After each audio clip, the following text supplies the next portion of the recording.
you had a very, very rough journey, but you soldiered on like a soldier. And there were moments there we were vouching for you from the very beginning, and little did we know you were actually the lady that's going to take it all yesterday. The biggest one, and one that I think you've been asked 100 times, is what happened to Camille at that moment? You stood there and we were basically literally saying, go, go, go! What happened? Yeah, I had crossed a timing mat and there was an arch and they handed me the rose and I thought that was the finish line and you know the finish line, that was before you turn the corner, so I didn't know that there was another timing mat, and so yeah, I crossed that timing mat and I just assumed it was the finish, but apparently there's so much noise around that I couldn't tell what people were shouting, you know, you're so in the moment, and so finally the other runner tapped me on the shoulder and said, you gotta keep going. And so I just sprinted and probably sprinted the fastest last 200 meters I've ever sprinted. So it was the actual finish was so much better. At the Comrades press briefing yesterday, you mentioned that you know, you felt like it was your destiny, that you know you had to come back to Comrades. And tell me, how does it feel to be the American winner in South Africa today? I mean, yesterday. How did it feel for you to hold the trophy for all the women?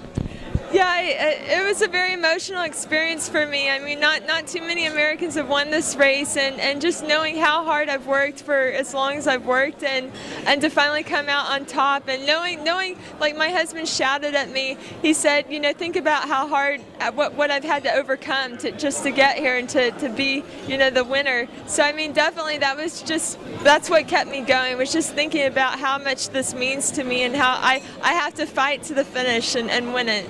Great. And now my favorite question. I deal a lot with underprivileged people and communities, and they've got small little clubs, and they've got you know, obviously financial issues that you know would hinder them to reach where you probably have reached.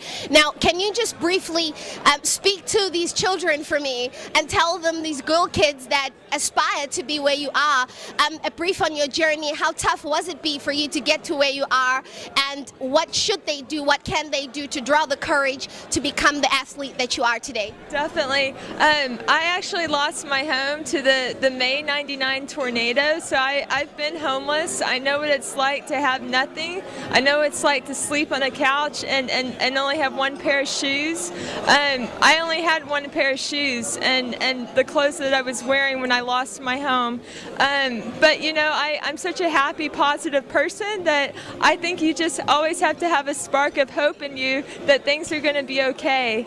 That if you just believe in yourself and you believe in your dreams, and you know, it just doesn't take much but one pair of running shoes. And so I actually brought a bunch of running shoes over here that I donated to a friend, and so he was able to give a pair to someone happened to be my same shoe size, and so yeah, so he was able to give some shoes to some people, and so I'll have to come back next year with more shoes.